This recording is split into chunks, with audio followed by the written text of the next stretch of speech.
Jesus way, oh, the Jesus way, is the way of peace. is the way of peace. Oh, the Jesus way, Oh, the Jesus way, is the way of peace. is the way of peace. Oh, the Jesus way is the way of peace. When he is king, all wars will cease. May his peace begin with me.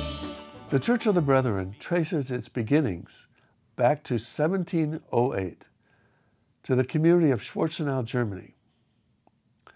But by 1719, because of severe persecution and economic necessity, nearly the entire movement had emigrated to North America. Besides the Church of the Brethren, there are 4 other major branches of the Brethren who consider themselves to be descendants of the Schwarzenau group. The 4 other branches include the Old German Baptist Brethren, the Brethren Church, the Fellowship of Grace Brethren, and the Dunkard Brethren. It's the job of the Brethren Historical Library and Archives to be the collection point of the publications and records of the Church of the Brethren, as well as some items published by the other 4 groups.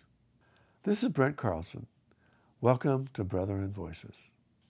I was very fortunate to receive a fascinating tour of the library and archives and the vault, where many of the precious publications are kept, and where individuals can do research and study Brethren publications. Some of the items in the collection are over 200 years old.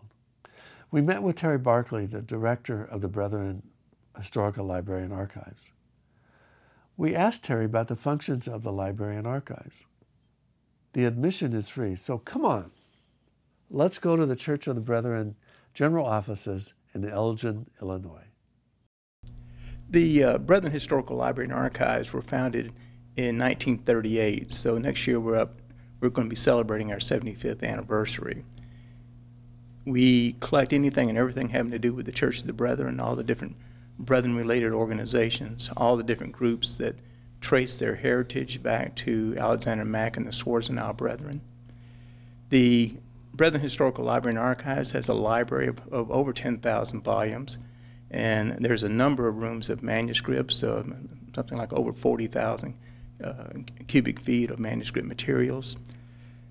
Down the hall, there's several rooms, what I call the upper 20, and then there's several rooms down in the lower 40 that all belong to the archives.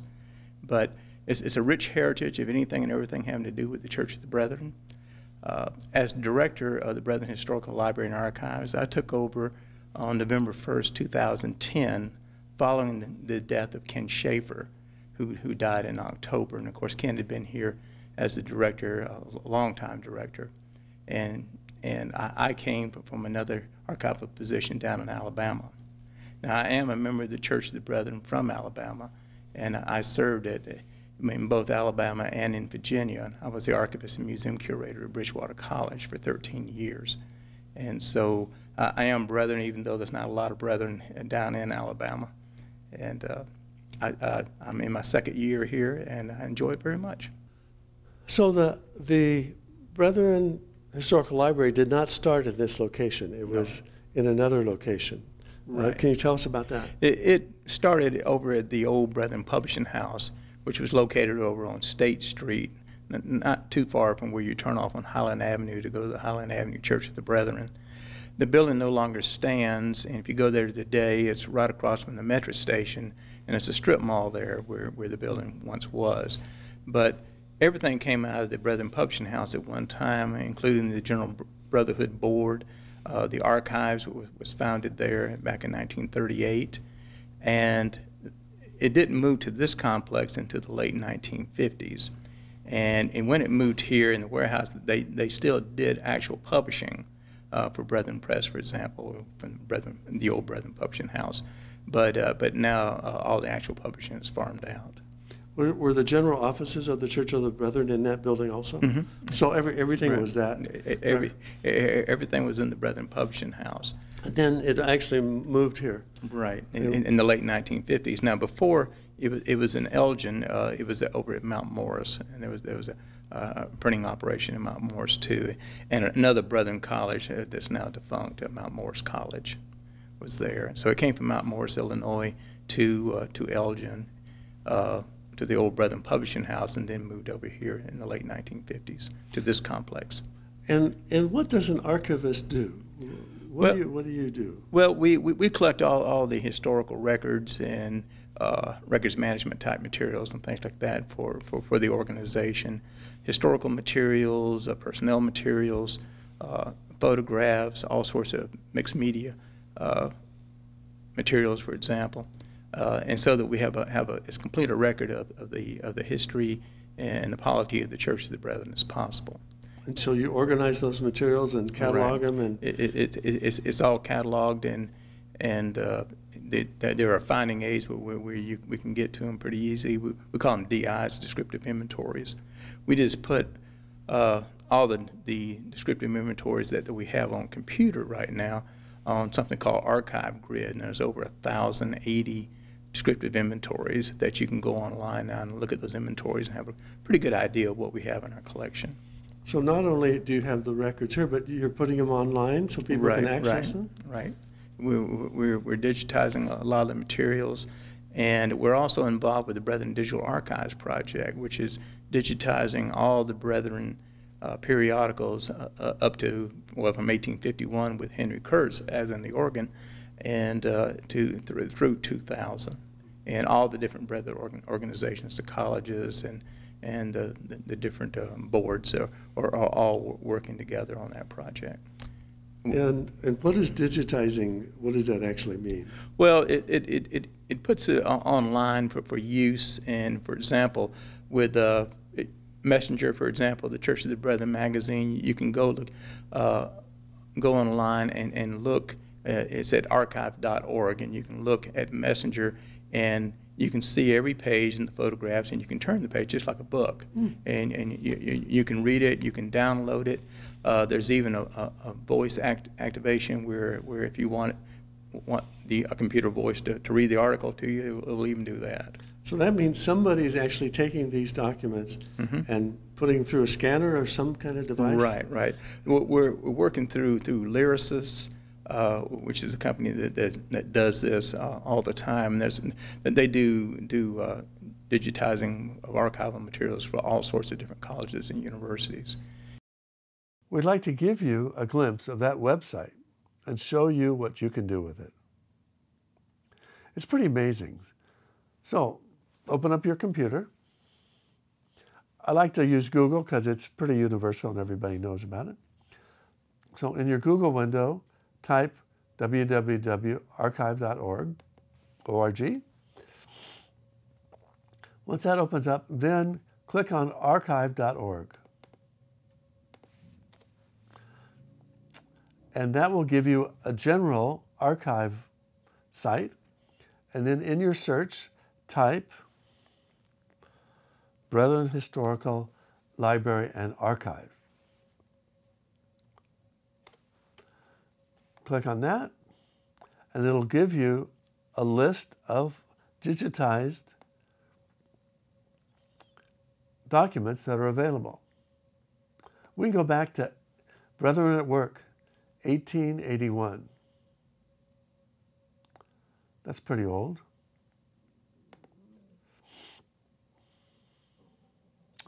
And we can read it online and actually turn the pages. So this is called Brethren at Work.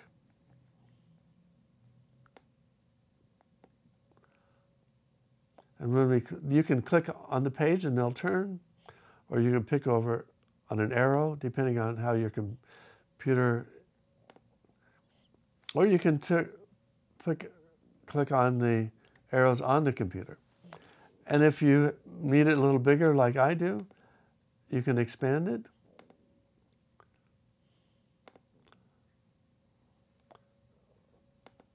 So it's as big as you want it to be.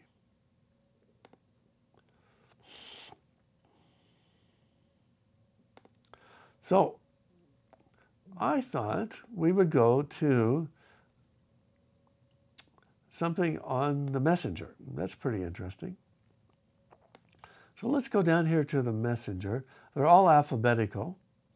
And we can pick Messenger. Let's pick 1981, 100 years after that other document. Here's the messenger.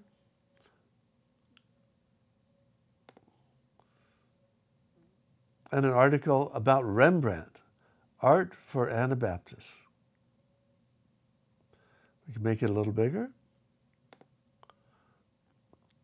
Then we just click on the pages, and there we are. Just like you're reading the magazine. Pretty fascinating.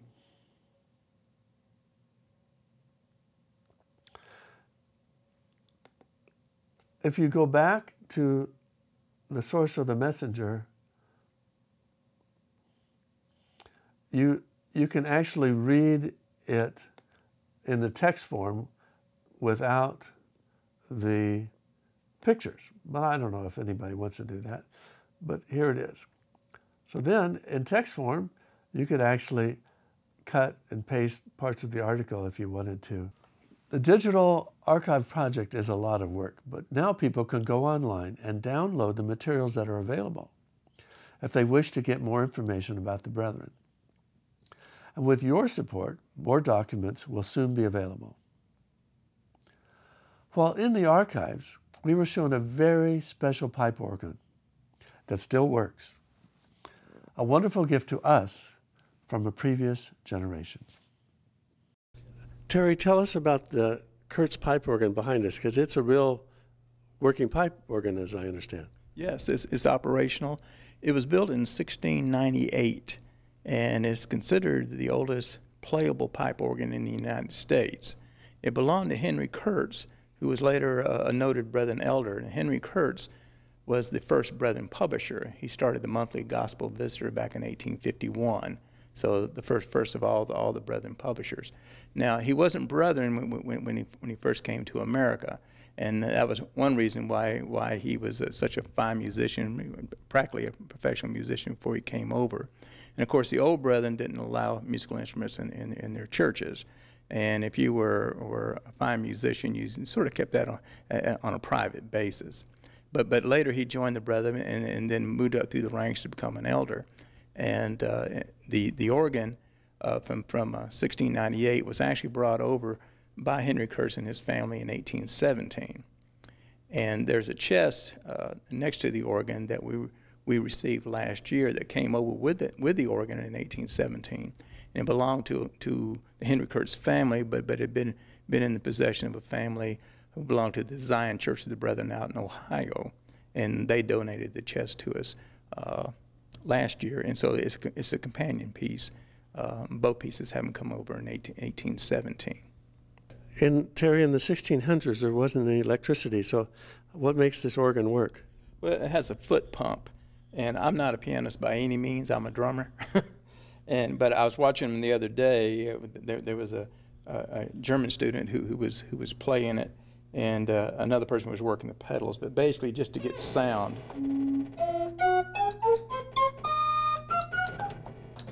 And I may have gone too far down with it. So you just have to keep pumping that thing? Right. But I'm not getting much sound.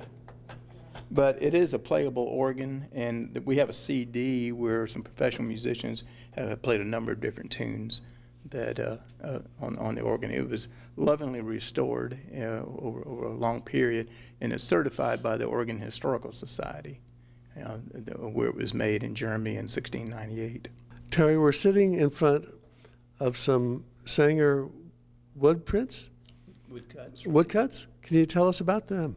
I.J. Sanger was an artist from Bridgewater, Virginia, and did a number of these woodcuts that have been used in different Brethren publications. One that comes to mind was the late Donald Dernbaugh's Church of the Brethren, Past and Present, for example. And my favorite is the one at the top that is the basin and towel. And the Church of the Brethren has used that as a logo in the past. But you'll see there's also logos having to do with the Sour Press. I mean, there's prints having to do with the Sour Press, and there's one of Schwarzenau, for example, where the Brethren were founded. A few other things up on the wall that all have been used at various times by the Church of the Brethren. Who did them? Where did they come from?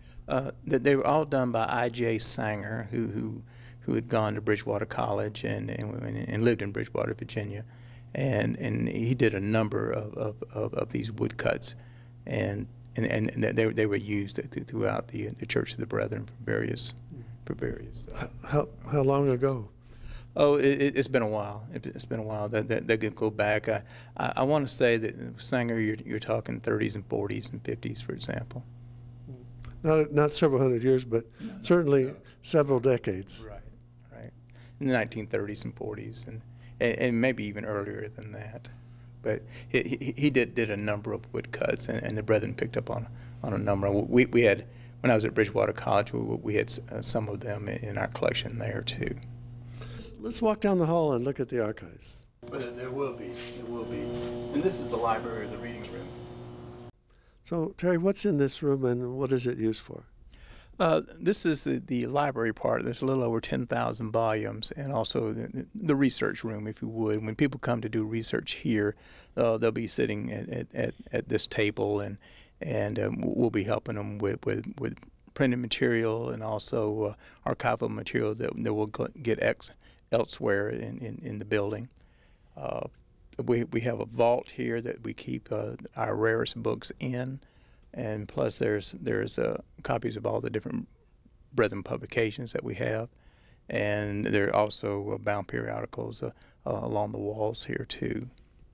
But it's anything and everything having to do with the Church of the Brethren and related subjects. You can do some good research here. As I look around the room, I see really old-looking leather-bound books and DVDs, which have to be pretty new. Right. So what's your oldest book and what's the newest? The oldest book is in the vault, and when we step in there, I can point it out to you. It's a German New Testament from 1539. That's getting close to the Gutenberg Bible. There you go. It's getting back there anyway. And, of course, we have all the Sauer Bibles and Martyr's Mirror and some of the publications which are germane to the Brethren and all the different Brethren groups, which goes back to Schwarzenau. And we have all those in the vault. And, like I said, all the older publications, including Henry Kurtz's Monthly Gospel Visitor, for example, which is the first Brethren publication, which goes back to 1851. First in this country? In this country, right. Can people, do they have to come here, or can these be rented or loaned out? In the past, we used to loan books, but we don't do that anymore. And so what WorldCat will let you see is what library or which libraries around the country have the particular book that you're looking for. And then you can sort of gear from there what's closest to you. And hope it can go see it from there. But we can also copy pages and scan pages and things too, if you have very specific things that you need from that work. Terry, we just heard recently that you have copies of the Brethren Voices program from Portland, Oregon, and that it's also in the Young Center. I don't know where that is, but can you tell us about how you came to those? Sure. We have what we think right now is a complete collection of all the different programs that were produced by Brethren Voices, and so some of them we collected on our own, some were given to us by other brethren, and then some of them we received from you. And so I think we have a pretty complete collection. We keep all of our CDs and DVDs and things in this area right here on the shelves, so they'll be accessible to people who might want to use them. Now, the Young Center, that's the Young Center for Anabaptist and Pietist Studies. It's on the campus of Elizabethtown College, and Dr. Jeff Bach is the director there, and they have been collecting Brethren Voices also. So you're well documented at these two archival locations. So that means that somebody who was watching the program thought this should be in the historical library. Right. And then you, as an archivist, said, yes, we'll take it. Right. And that's how a lot of libraries and archives get materials. And people say, well, I think this ought to be in your archive. Would you like to have this?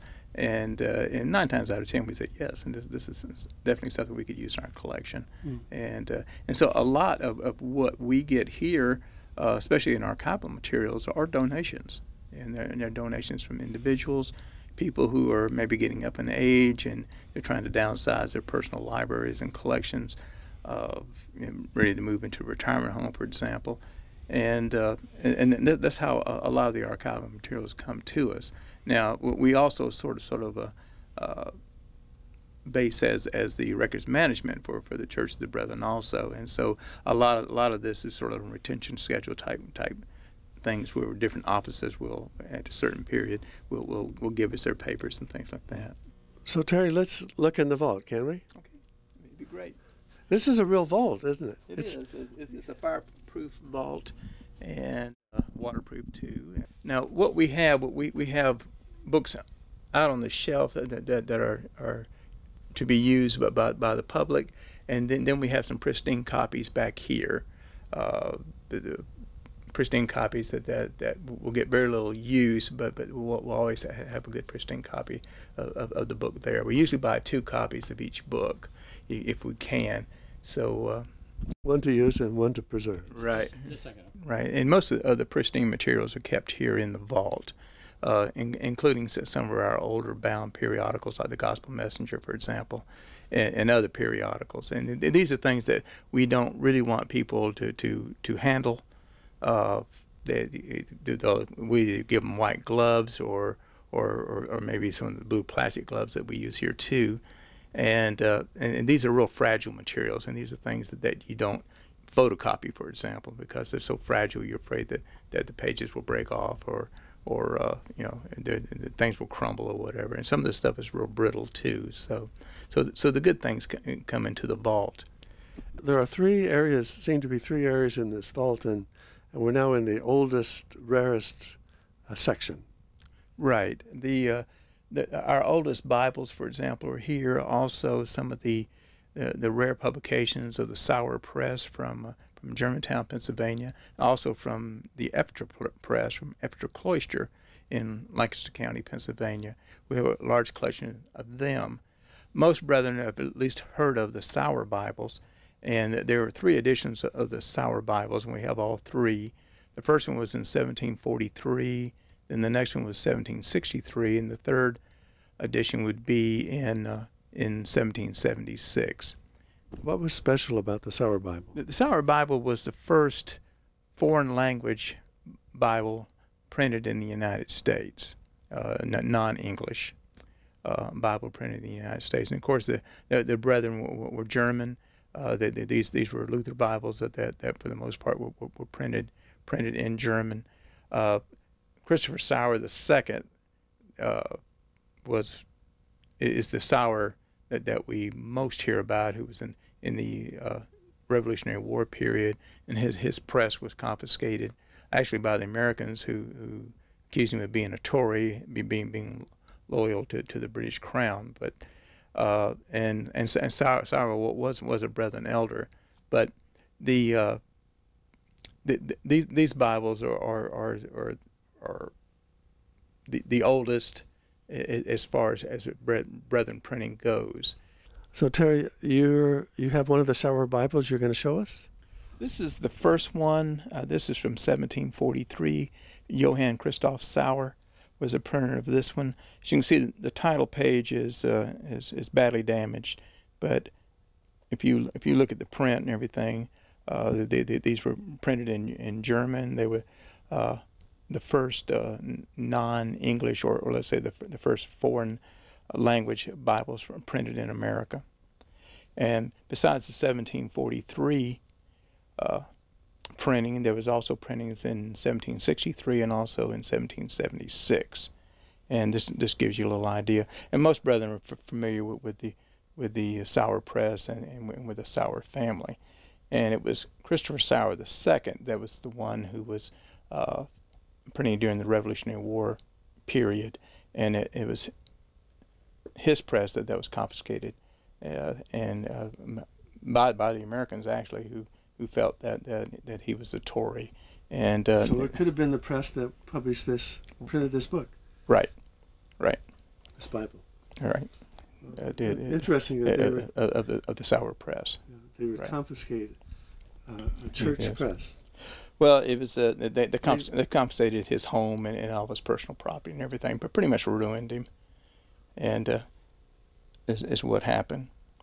And as I said, we have his tombstone here too. He was buried in a Mennonite cemetery later.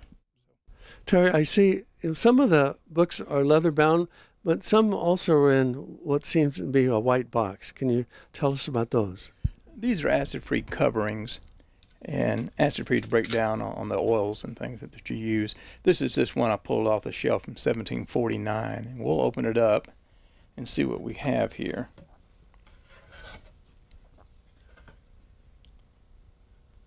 And this one is a publication of Christopher Sauer from 1749, printed in Germantown. And as you can see, it's the Christian pattern of the imitation of Jesus Christ. It's the old in the old printing, in the old German printing for the S's, huh? Type things, you know. So, and this is just typical of the many rare books that we have here in the vault. And this is copy 1. We have 2 copies of this particular publication. And what we try to do with all the archival materials is, including rare books, is try to use all acid-free materials, which will break down on the oils and everything that you have. And as you say, I'm wearing white cotton gloves in handling these books. We do have some blue plastic gloves that we use that gives us a little bit more flexibility in turning pages and things. And we have a little running joke here. We call it the Order of the Blue Hand, and the joke is talk to the hand. Terry, it's been a privilege to meet you and to have a tour of the historical archives, or historical library and archives. Right. And it's been great to have you here, and thanks for having me. And people who are visiting Elgin, who are brethren or not, if they had an interest in coming and seeing the historical library and archives, they could come and you would talk to them and they could see this for themselves. We're always open to the public, and we'll do what we can to help them. I might suggest that they look at our website first to get a little idea of what we have here, and contact information and things like that, and we'll be glad to do whatever we can for them. All right. Thank you again. Thank you. Quite welcome. Thank you. In the vault, in the basement of the general offices of the Church of the Brethren in Elgin, Illinois, this is Terry Barkley and Brent Carlson wishing you peace. All those who tread the path he trod shall be called the friends of God. May his peace begin with me. Oh, the Jesus way, is the way of peace. Oh, the Jesus way, is the way of peace. Oh, the Jesus way is the way of peace. When he is king, all wars will cease. May his peace